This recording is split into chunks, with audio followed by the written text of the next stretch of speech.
Lux presents Hollywood.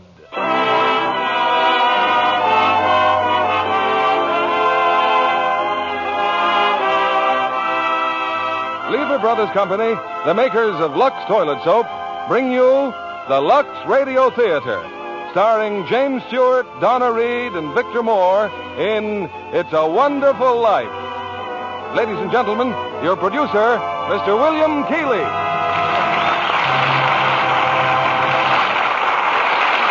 Greetings from Hollywood, ladies and gentlemen. Tonight we bring you one of the season's most inspiring hits, a Liberty Films production that's been nominated for the highest screen award. Yes, It's a Wonderful Life. And we present it now with its original fine stars, Jimmy Stewart and Donna Reed. Jimmy in the role which won him a nomination for the best performance of the year. Also in our cast is starred that fine comedian, Victor Moore. It's a Wonderful Life is the drama of a typical American. Might be you, it might be me. He dreams of glory, he lives in hope, he loves and doubts, and only Providence puts a final value on his service to humanity. Our story starts before the war, when life was normal.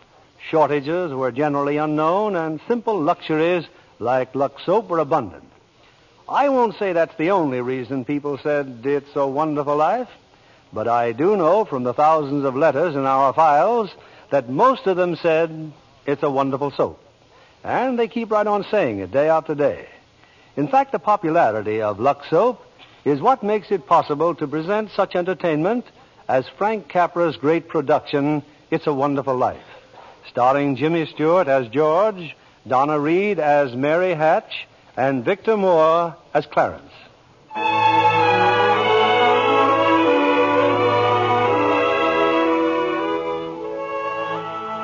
This is the story of George Bailey, citizen of Bedford Falls, New York. George Bailey, who more than anything under the sun wanted to see the world, the wonderful, exciting world that lay somewhere beyond the limits of his hometown. Oddly enough, this story does not begin in Bedford Falls. In fact, it doesn't begin anywhere in the world. It begins in heaven, where the superintendent of angels has just summoned an apprentice angel named Clarence. Oh, I'm really going down to Earth, sir? Oh, how splendid. Yes. There's a very discouraged man down there, Clarence, George Bailey. At exactly 10:45 p.m., Earth time, he'll be thinking seriously of ending his life. Oh, dear, his life. Now, I want you to stop him if you can. Now, sit down. I'll give you Bailey's case history. Sir, if I should accomplish my mission, may I perhaps get my wings? I've been waiting over 200 years now, and, well, people are beginning to talk. Clarence, what's that book? The Adventures of Tom Sawyer, sir. I was reading it when you sent for me. Oh, fine book. Excellent. Well, you do a good job on George Bailey, and we'll see about your wings. Oh, thank you, sir. Now, listen. When George Bailey was a boy, two events occurred that you should keep in mind. One was when his young brother, Harry, fell through the ice and almost drowned. George saved him. Brother fell through the ice. George saved him. Ever since, George has had a bad ear. All that icy water, you understand. Yeah, bad ear. Yes, sir. The other event came a few months later. George used to work after school in Mr. Gower's drugstore. One day, Mr. Gower's only son died of influenza. It was a terrible blow, and poor Mr. Gower tried to lose his grief in whiskey. Where you been, George? Mrs. Blaine's called twice. What happened to her prescription? You lost it, didn't you? No, Mr. Gower. Here it is. Well, you good for nothing. Don't you know that Blaine girl's very sick? Mr. Gower, my ear. You're hurting my sore ear. Teach you to loaf, you lazy brat. Mr. Gower, you don't know what you're doing. You put something wrong in those capsules. Shut up. Oh, I know you feel bad, but look, Mr. Gower, look. This bottle, you used this bottle to make up the capsules. It's poison. Poison? Don't hurt my sore ear again, Mr. Poison. Gower. Oh, George. That's what George. is the liver, Mr. Gower. All I wanted was to make sure. George.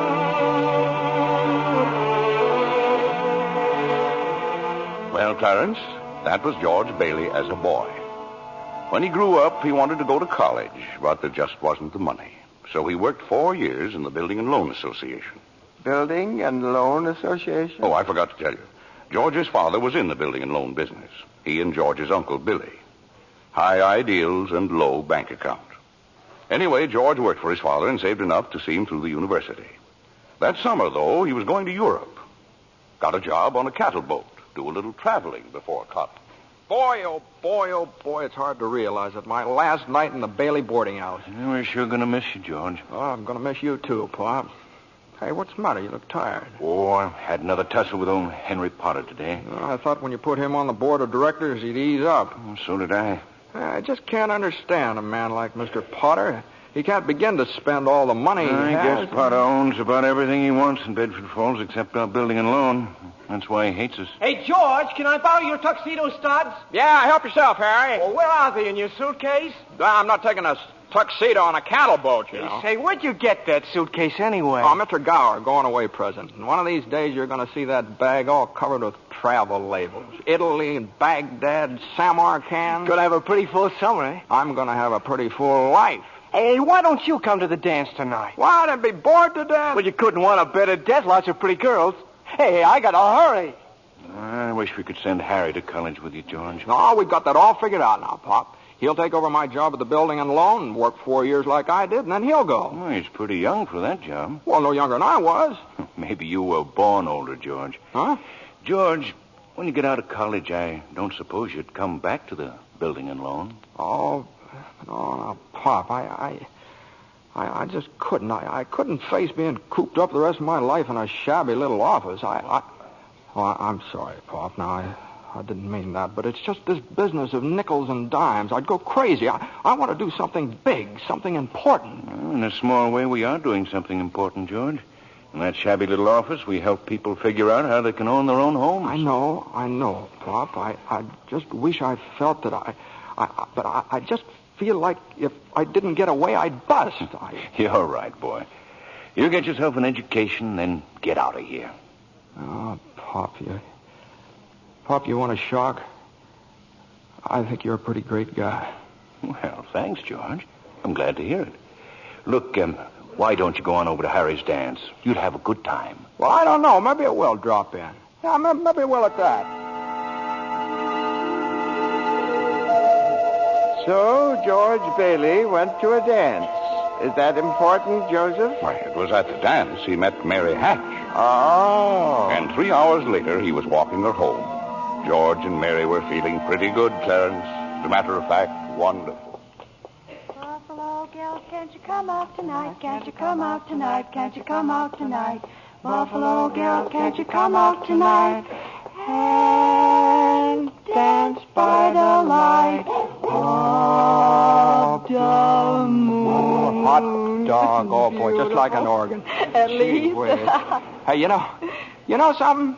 If it wasn't me talking, I'd say you were the prettiest girl in town. Well, why don't you say it? Well, I don't know. Maybe I will. Hey, how old are you anyway? 18. 18? Too young or too old? No, it's just right. It sort of fits you. Hey, look where we are. Oh, the old Granville house. Yeah, I got to throw a rock. Oh, no, don't. I love that old house. Well, no, don't you know about deserted houses? You make a wish and then throw a rock. George, but it was such a lovely old place. I wish I lived there. In there? I wouldn't live in it as a ghost. Oh, watch. What's this? Here we go. How about it, huh? Pretty good shot, huh? Broke a window, huh? What'd you wish, George? Oh, I don't know. Not just one wish, a whole hatful. Mary, I'm shaking the dust of this crummy little town off my feet, and I'm going to see the world. Italy, Greece, the Parthenon, the Colosseum. And then I'm coming back here and go to college and see what they know. And then I'm going to build things. I'm going to build airfields and skyscrapers 100 stories high and bridges a mile long. And then I'm going to... Hey, Mary. What is it you want? What do you want, huh? You want the moon? All you got to do is just say the word now. Okay. The moon, I'll take it. Then what?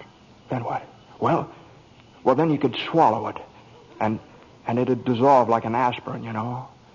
And the moonbeams would shoot out of your fingers and the ends of your hair. And you think I'm talking too much? Yes, why don't you kiss her instead of talking her to death? How's that? Youth is wasted on the wrong people. Why, hey, just a minute, mister. Hey, you come back here. I'll show you some kissing if you want to. George! Hey, Uncle Billy, look here. I'm going to kiss Mary. Watch. George, get in the car quick. Your father's had a stroke. What? George, Father's had... get in, hurry.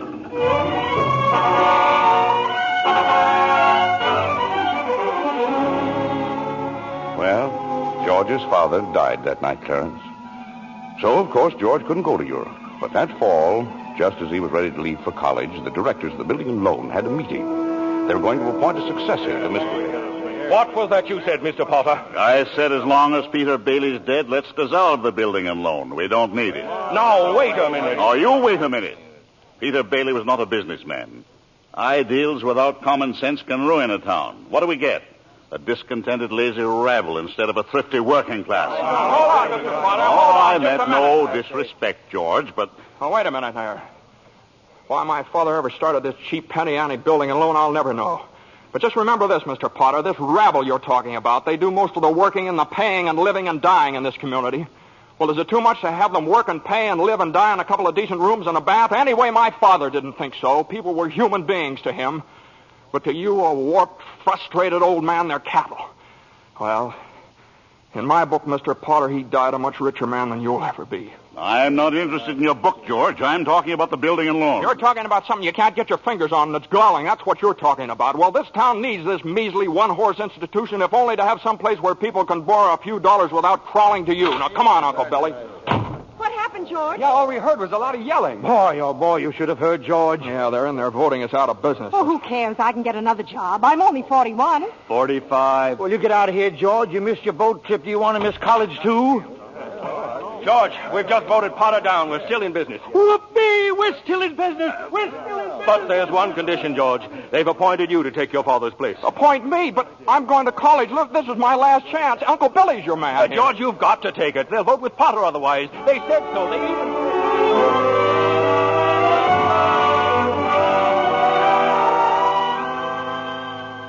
I know George Bailey didn't go to college. That's right, Clarence.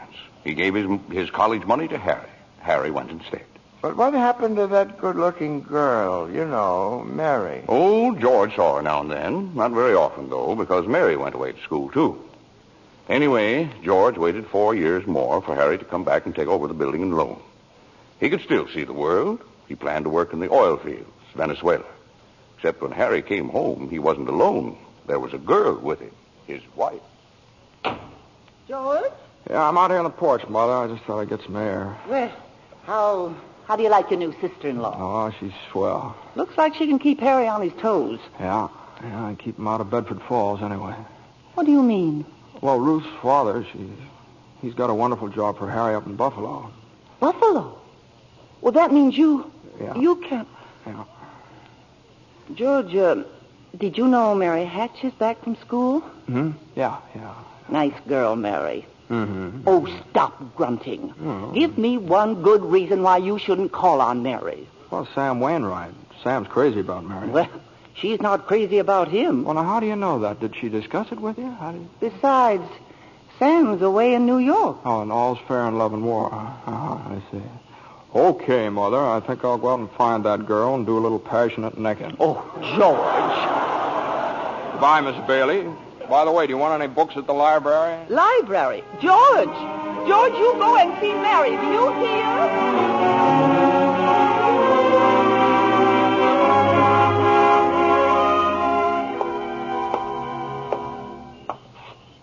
George, is that you out there? Oh, hello, Mary. Well, are you coming in? I just happened to be passing by here. Oh, I thought you were picketing. Have you made up your mind? How's that? Have you made up your mind? About what? About coming in. Your mother just phoned. She said you were coming over. My mother just phoned. What does she mean, Carla? I just happened to be passing by, that's all. I didn't... Well? Well, I'll come in for a minute, but I didn't tell anybody I was coming here. You fella can't go out for a walk nowadays without you. When'd you get back? Tuesday. Where'd you get that dress? Do you like it? It's all right. Well, no point standing here on the porch. Come on in. I still can't understand it. I didn't tell anybody I was coming here, you know. Would you rather leave? Well, no, I don't want to be rude. sit down for a while. It's nice about your brother and Ruth, isn't it? Yeah. That's all right. Don't you like her? Well, of course I like her. She's a peach. Oh, just marriage in general you're not enthusiastic about, hmm? No. Marriage is all right for a lot of people. It's all right for Harry, and Sam Wainwright, and you. For Sam? Harry? It's George Bailey, Mother. What's he want? I don't know. What do you want? Me?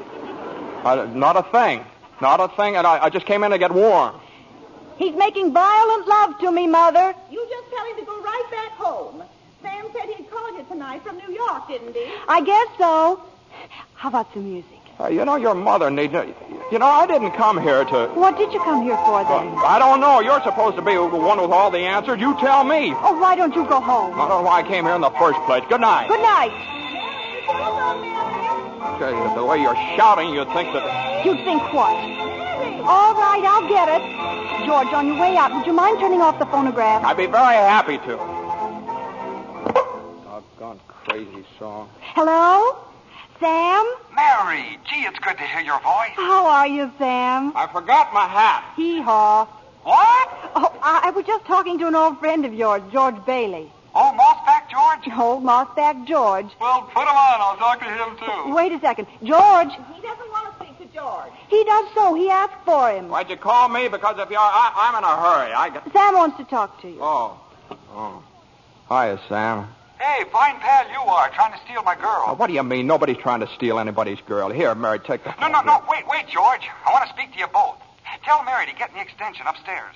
He says for you to get on the extension upstairs. I can't. Mother's on the extension. I We can both hear, George. Just put your head a little closer. What?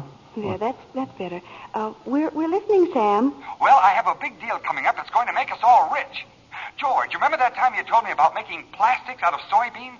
Soybeans? Yeah. Soybeans, yeah. Well, my father's checked into it, George, see? And now he's going to put up a factory. How do you like that? A factory, huh? And here's the point, George. I may have a job for you unless you're still married to that broken-down building and loan. Oh, Mary? I'm here. You tell that guy I'm giving him a chance of a lifetime. Do you hear? He says it's the chance of a lifetime. And give me that phone. Here's George again, Sam. George. Now, you listen to me, Mary. I don't want any plastics, and I don't want any job, and I don't want to get married ever to anyone. Do you understand that? I want to do what I want to do, and you're not going to trick me. And you're... Mary. George. Mary. Oh, Mary, darling, I love you, Mary.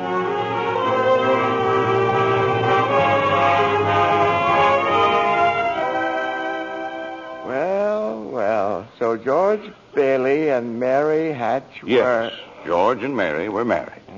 And they started off on their honeymoon in Ernie Bishop's taxicab. Hey, where are you two going on this here now honeymoon? We're going to shoot the works, Ernie. A whole week in New York, a whole week in Bermuda, the highest hotel, the oldest champagne, the hottest music, and the prettiest wife. So you're finally getting out of Bedford Falls, huh? Then what? Then what, honey? After that, who cares? That does it. Hey, Mrs. Bailey, I haven't kissed you. Hey, George, there's something funny going on over there. Look over there at the bank. It looks like a run. All right. Pull over a minute, will you, Ernie? George, let's not stop. Please, let's go straight to the No, wait a station. minute. I better see what it is. I'll be right back. George, please. George!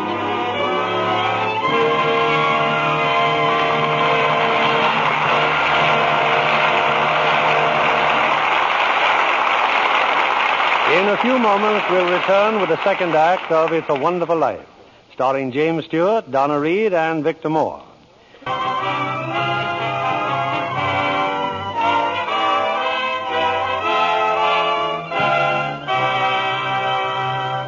Act 2 of It's a Wonderful Life, starring Jimmy Stewart as George, Donna Reed as Mary, and Victor Moore as Clarence.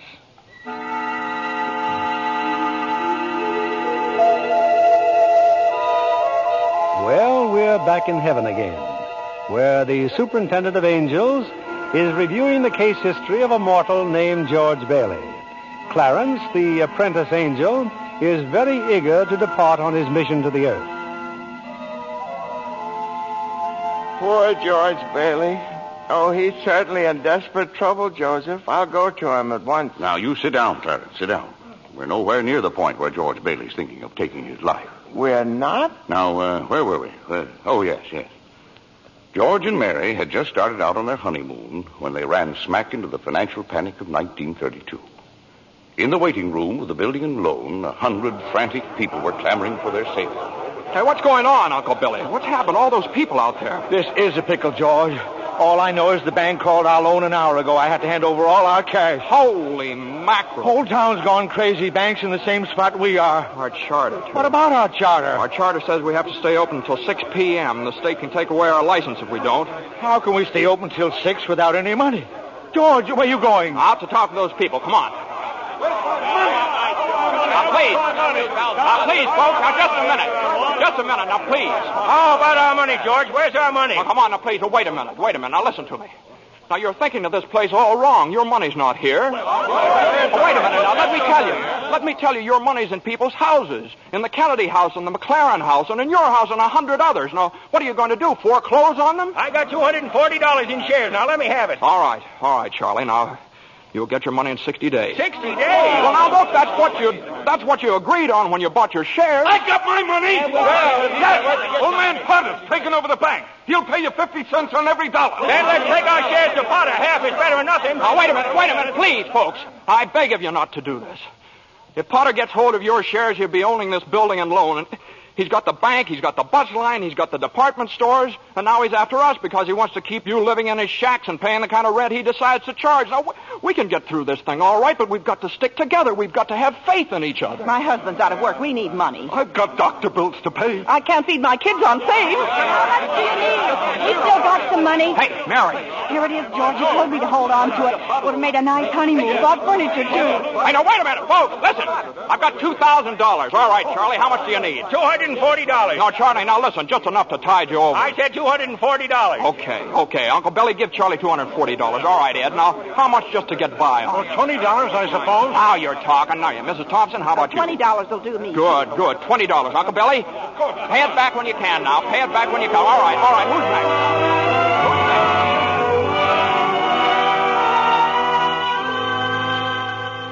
next? Look at the clock. Look. 5 seconds. 4 seconds, 3, 2, 1. 6 o'clock, we made it. Lock that door, Eustace, quick. Boy, we're still in business, Uncle Billy. We've even got $2 left. George, there's a call for you. Okay, and then call my wife, will you? She's probably over at Mother's. Mrs. Bailey's on the line. No, I don't want Miss Bailey. I want my wife, Mrs. Bailey.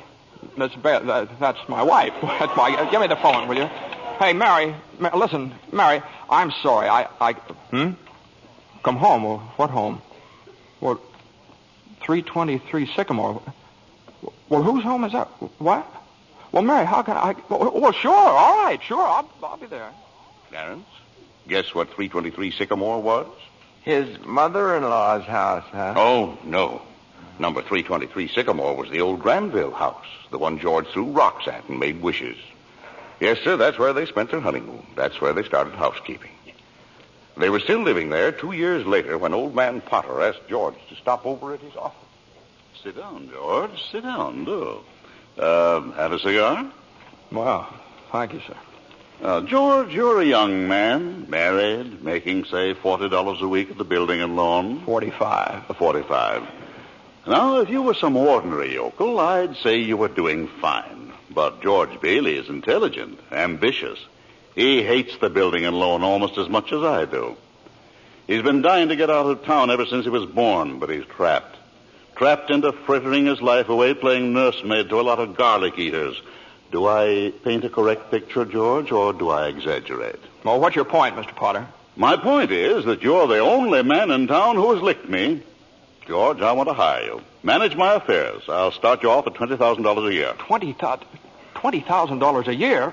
Are you sure you're talking to me? I'm George Bailey. Don't you remember me? The building and loan, remember? Yes, George Bailey, whose ship has just come in, providing he has sense enough to climb aboard. Well, but what about the building and loan? Confound it, man. I'm offering you a 3-year contract at $20,000 a year. Is it a deal or isn't it? No.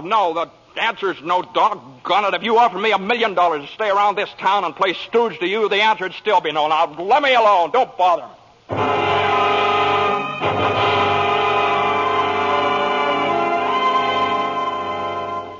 George, what did Mr. Potter want?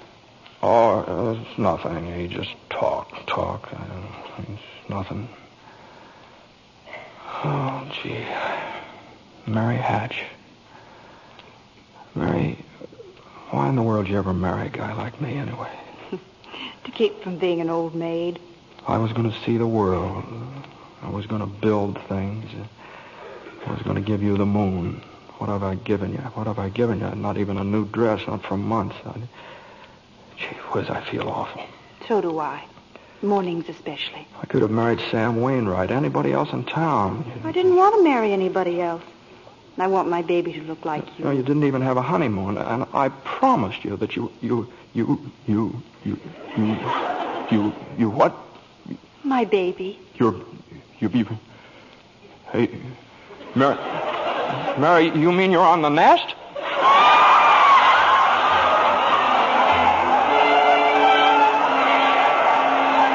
Well, Mary had a baby, Clarence, a boy.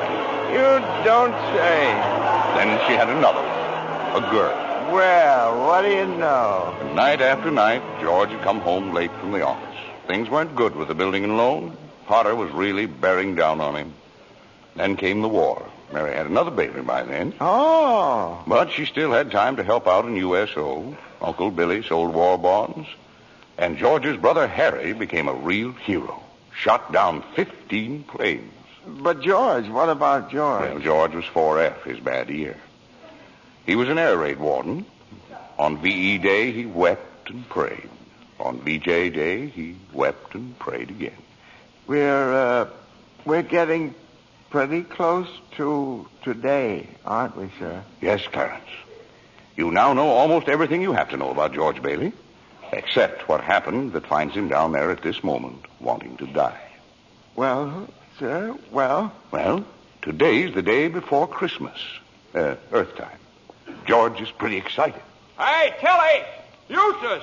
Hey, look at the newspaper. Commander Harry Bailey, decorated by the president. That's my kid brother. The Congressional Medal of Honor. Gosh, George, gosh. What do you think about the 15 Jap planes? And the last one he got was just about to dive into a transport loaded with soldiers. You know what that means? He saved lives, hundreds of lives. Hey, gee, where's Uncle Billy? Huh? We're going to the bank, George. He's depositing that $8,000. Good. Who's that in his office there? It's that man again, the bank examiner. Yeah. Well, good afternoon, Mr. Carter. Hey, Tilly, get the books from Mr. Carter. Will you? You know, that's my brother's picture there, Mr. Carter. He shot down 15 planes, and one of them was just about... Well, Mr. Henry F. Potter come to the bank to deposit some more loot, eh? Sure, you old fool. How do you like the news in the paper, Mr. Potter? Just can't keep those Bailey boys down now, can you? Let me see that newspaper. Here, sorry I can't chat, you old thief. Got to make a deposit. Here you are, Horace. Deposit slip, bank book, and a very Merry Christmas to you. You too, Mr. Bailey. Say, you've forgotten something, haven't you? Horace, I've forgotten things all my life. Get a wiggle on, boy. But, Mr. Bailey, where's the money? What's that? You want to make a deposit? Well, certainly I want. Well, it's customary to bring the money with you. It's gone. Where'd I put it? Where'd I put that money? A terrible thing, Clarence, terrible. Uncle Billy couldn't find the money because the envelope with the $8,000 was folded up in that newspaper he gave to old man Potter. I just don't know what happened to it, George. I just don't know. $8,000. Uncle Billy, the bank examiner's here, and it's not our money. It belongs to the depositor. George, what are we going to do? We've traced every step I took. We can't stand here in the street. Are you sure you didn't put that envelope in your coat pocket? I think so. Maybe. Oh, I'm no good to you, George. I'm no good. Now listen to me. Think, will you? Now try and think. I can't think anymore. I can't. Where's that money, you silly old fool? You know what this means? It means bankruptcy and scandal and prison. One of us is going to jail. Well, it's not going to be me. Now get out of my way. I'm going home.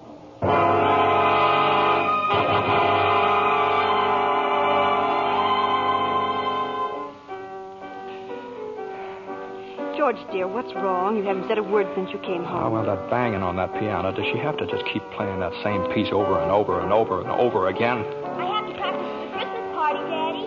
What is it, dear? Another hectic day. Yeah, another red letter day for the baby. Dad, Murphy's got a brand new car. You should see it. What's the matter with our car? Isn't it good enough for you? I'm sorry, Dad. I only... Run upstairs, Petey. See if Zuzu's all right. okay, Mom. Now, what do you mean? What to see if Zuzu's all right? What do you mean? Oh, she caught a little cold coming home from school. She didn't button up her coat. Well, what is it? What do you mean, just a cold? George, the doctor said it was nothing serious. Was the doctor here? Well, I thought he'd better look at her. This old drafty house. It's no wonder we don't all have pneumonia. Might as well be living in a refrigerator. Why'd we have to live here in the first place and stay around this measly, crummy old town? George, what's happened? Everything's happened. You call this a happy family? Why do we have to have all these kids? Daddy, how do you spell frankincense? I don't know how you spell. You ask your mother. Where are you going? Upstairs to see Zuzu. Hello? Oh, thank you, Mrs. Welch. I'm sure she'll be all right. Who's that? Zuzu's school teacher. What? Oh, yes, the doctor says she'll be fine tomorrow. Here, give me that phone. George, please. Mrs. Welch? Well, this is Mr. Bailey. Say, what kind of a teacher are you anyway? What do you mean sending Zuzu home like that half naked? You realize you probably end up with pneumonia just because of your stupidity? You know, maybe my kids aren't the best dressed kids in town, but at least... Hello? Janie, will you stop playing that lousy piano? Cut it out. Stop it. George, for heaven's sake, what's wrong with you?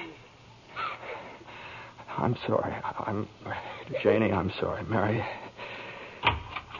I just got to get out of here.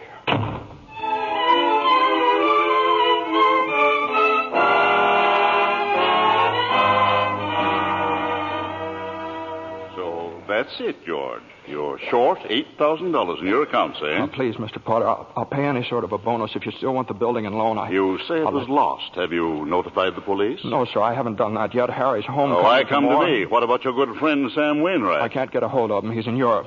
What kind of security would I have, George? What collateral? Yes, sir, I have some life insurance here. $15,000 policy. What's your equity in it? $500. And you want $8,000? You once called me a warped, frustrated old man. Well, what are you but a warped, frustrated young man crawling on your hands and knees for help? Why don't you go to the riffraff you love so well? Ask them for help. I'll do anything, Mr. Potter, please. Please help me, Miss. My wife and kids... I'm calling the district attorney. $500. You know something, George? You're worth more dead than you are alive. Now get out of here. Get out.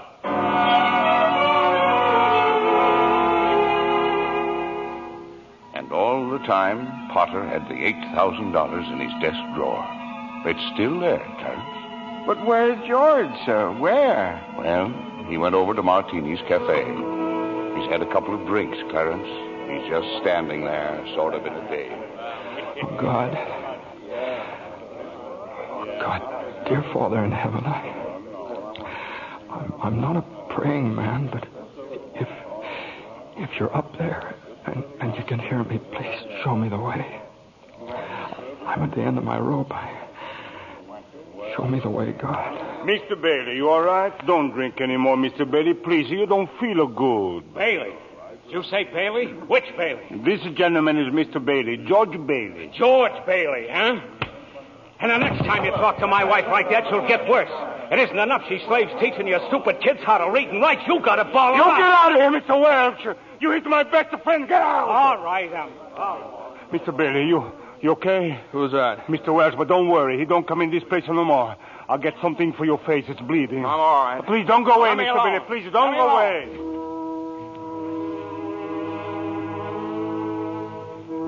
Well, George left Martini's Cafe 5 minutes ago, Clarence.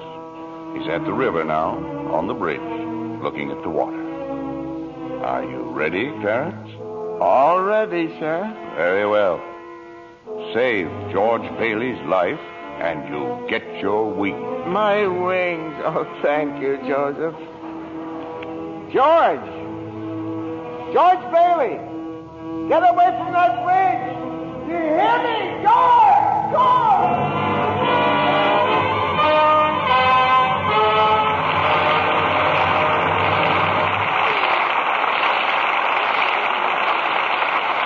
In just a moment, we'll bring you Act 3 of It's a Wonderful Life, starring Jimmy Stewart, Donna Reed, and Victor Moore.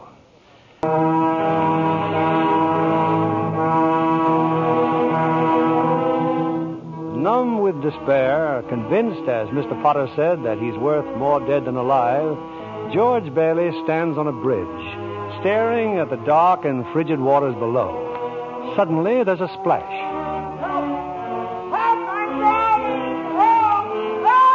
No, that's not George. It's Clarence, the apprentice angel.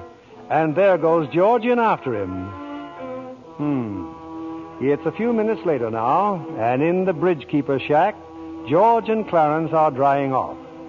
You both sure you're all right? You want a doctor? No, I'm all right. Oh, I'm fine. This underwear, I didn't have time to get anything more stylish. My wife gave me this on my last birthday. I passed away in it. You what, mister? I see Tom Sawyer is drying out, too. Who? My book. I left in such a hurry, I brought Tom Sawyer with me. Hey, how'd you happen to fall in? Oh, I jumped in. I jumped in to save you. Jumped in to save me? Well, I did, didn't I? You didn't go through with it, did you? Go through with what? Suicide. Hey, it's against the law to commit suicide around here. Yeah, it's against the law where I come from, too. Where do you come from? Heaven.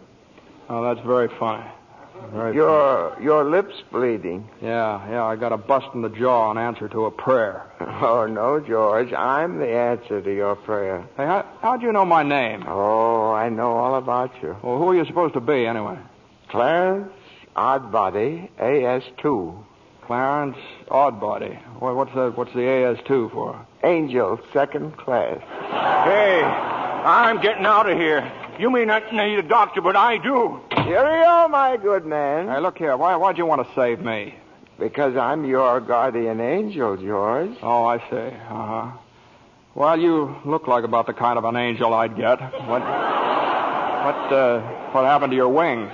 Well, I haven't won my wings yet. That's why I'm an angel, second class. Oh, I see. But you can help me earn them, George, by letting me help you. Oh, don't happen to have $8,000 on you, do you? Oh, no. We don't use money in heaven. Oh, that's right. Yeah, I keep forgetting. Oh, I see. Comes in pretty handy down here, bub. Oh, tut. Of course, I found it out a little late. You know, I'm worth more dead than alive. You mustn't talk like that. Joseph will never give me my wings if you keep feeling that way. You just don't realize what you've done for your folks. Why, if it hadn't been for you... Yes, if it hadn't been for me, everybody would be better off. My wife and my kids and my friends. Oh, this is not going to be easy. And I'll be better off if I hadn't been born. What did you say? I said I wish I'd never been born. George, that's wonderful. It's wonderful. What? The idea you just gave me. Well, you got your wish. You've never been born.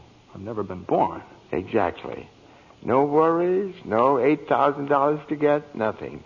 You simply don't exist. All right, okay, all right. George, I can do things, strange things. I can show you the world, George, the way it would be if you hadn't been born. Hey, wait a minute. This ear of mine. Hey, say something else in that bad ear. You don't have a bad ear anymore.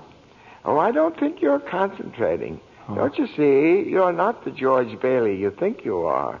You're nobody. Oh, that's the doggonest thing I ever saw, that ear. Your lips stopped bleeding, too. Yeah. Hey, what's happening around here? What is this, anyway? I need a drink. That's what I need. What about you, Angel? You want a drink? Well, I don't quite know. Come on. We'll go as soon as our clothes are dry. Clothes are dry, George. Hey, so they are. That's funny. Well, look, let's get dressed and we'll stroll over to Martini's and then... excuse me. I'll stroll. You fly. Yeah. Oh, no, I don't have my You don't wings. have your wings yet. No. That's right. I forgot that again. A couple of drinks and we'll both fly, huh?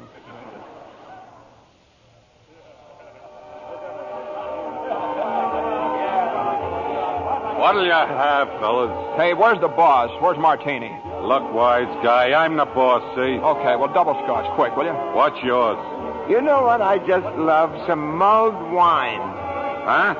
Heavy on the cinnamon and light on the cloves. Off with you, my lad, and lively now. Now cut it out. Oh, come on here. Just give him the same as I ordered. He's okay. 2 double scotch.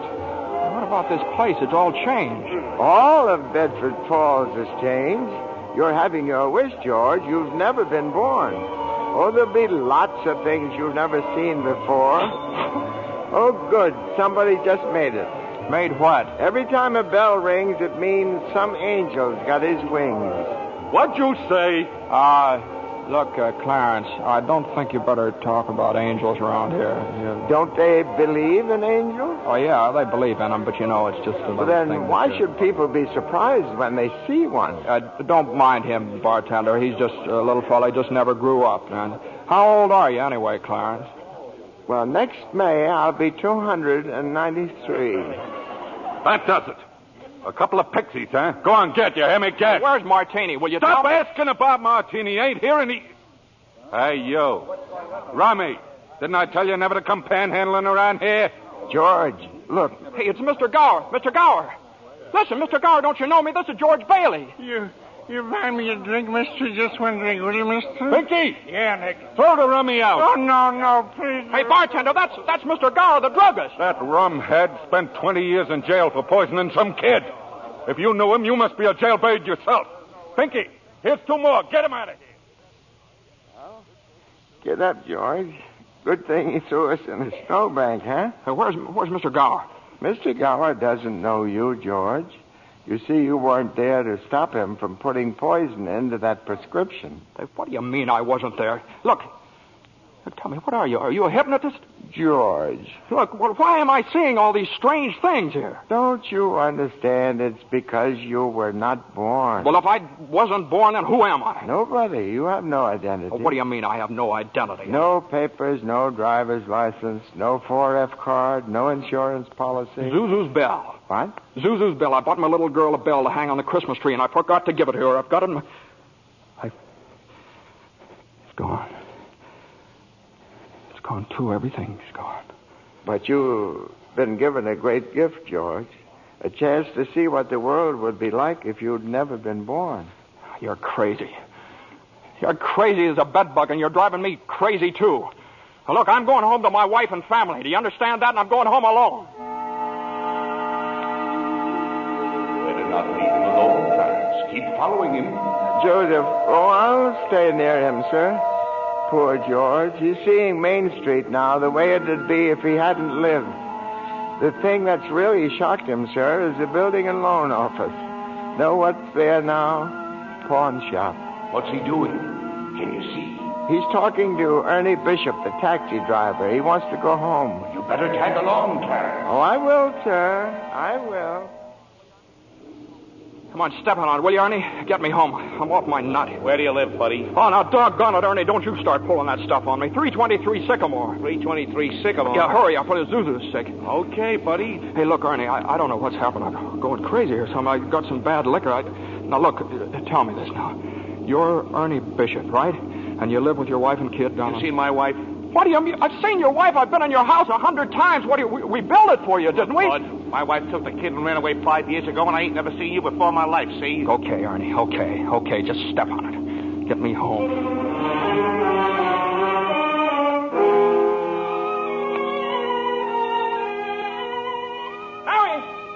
Mary, where are you?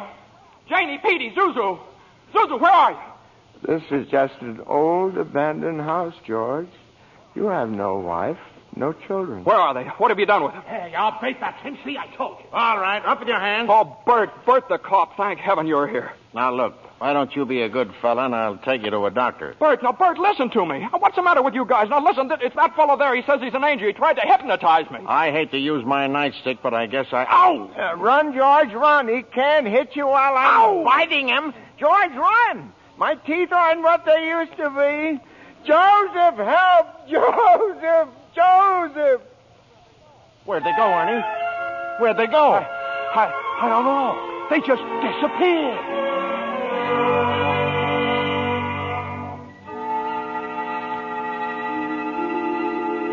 Clarence! Oh, Joseph, I hope you don't mind my calling on you like I did. It was very irregular, Clarence.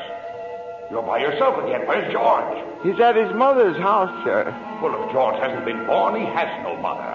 Oh, he's being very stubborn, sir. He'll just have to find these things out for himself. But his mother, that's a terribly bitter blow to a man, his own mother not knowing him. You mean I shouldn't have let him... I mean you better find him right away. Oh, and stop fighting policemen, Clarence. I'm here again, George. My mother, my own mother, didn't know me. If only Harry were here. My brother were only back from Washington. Your brother fell through the ice and was drowned at the age of 9. Well, that's a lie. He got the Congressional Medal of Honor. He saved the lives of every man on that transport. Every man on that transport died. Strange, isn't it? Each man's life touches so many other lives. Harry wasn't there to save them because you weren't there to save Harry. Don't you see, George? You really had a wonderful life. Don't you see what a mistake it would be to throw it away? Clarence. Yes? Where's Mary? Please, where's my wife? I'm not supposed to tell. Tell me where she is. You're not going to like it, George. Where is she? I'll choke it out of you if I have to. Where's my wife? The library. She works there. She's just about to lock up for the night. So George, come back. Oh, there must be some easier way for me to get my wings. Mary. I'm sorry, the library's closed. Mary, it's George. Don't you know me? No, I don't know you. Let me go. Mary, please, don't do this to me. Mary, please, help me. Help me. Where are our kids? Mary, I need you, Mary. Get please. away from me. Help! Me. Help me, Mary. I'm George. Mary.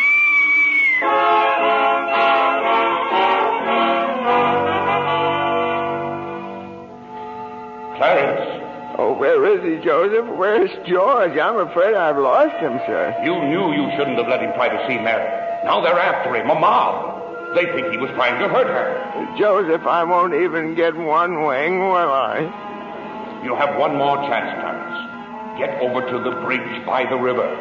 I think George has seen just about enough. But the mob... But don't worry. They've lost him, too.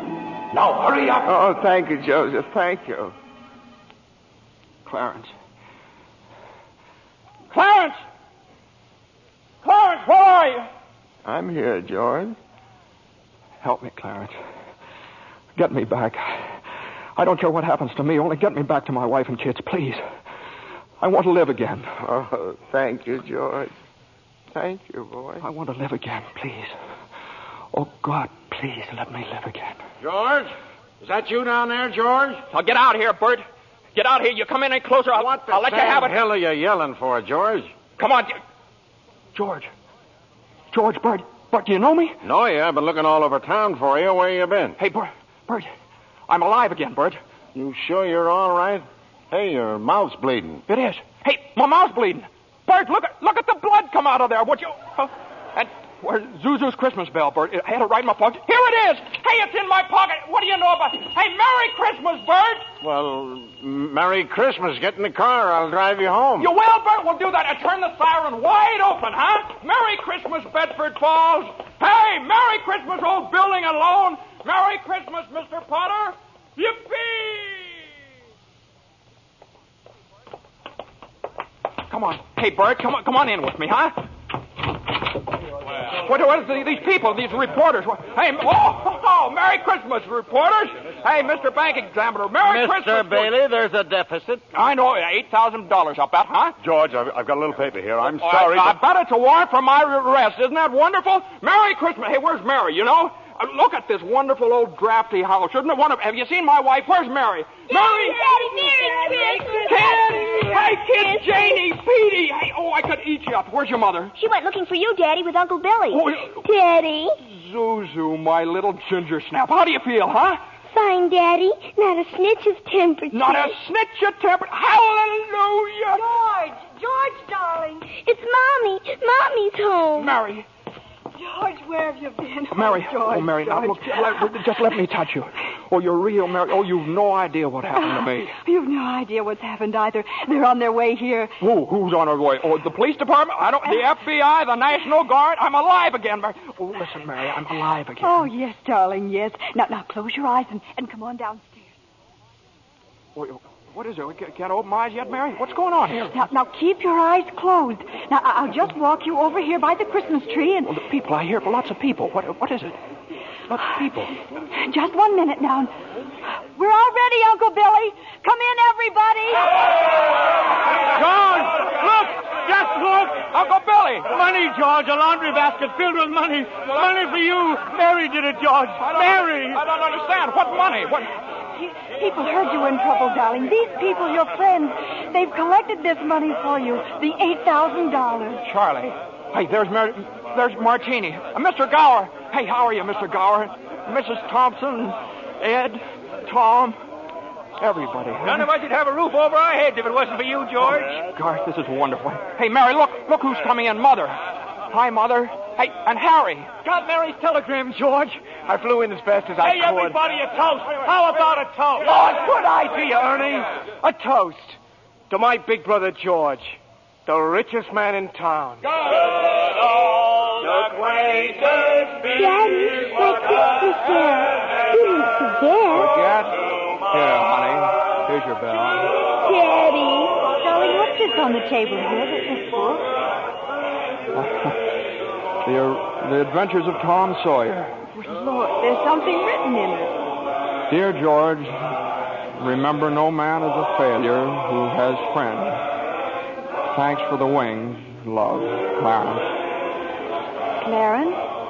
Yeah, he's a very dear friend of mine. Daddy, Mrs. Welch says every time a bell rings, an angel gets his wings. That's right, Zuzu. That's right. That's right. Attaboy, Clarence. Attaboy, Clarence. Happy landing.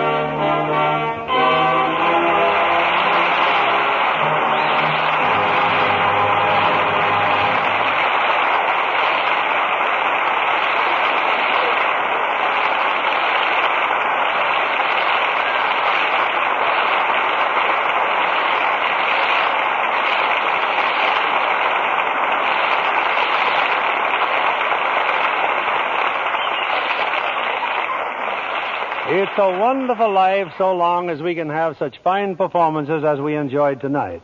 From Jimmy Stewart, Donna Reed, and Victor Moore.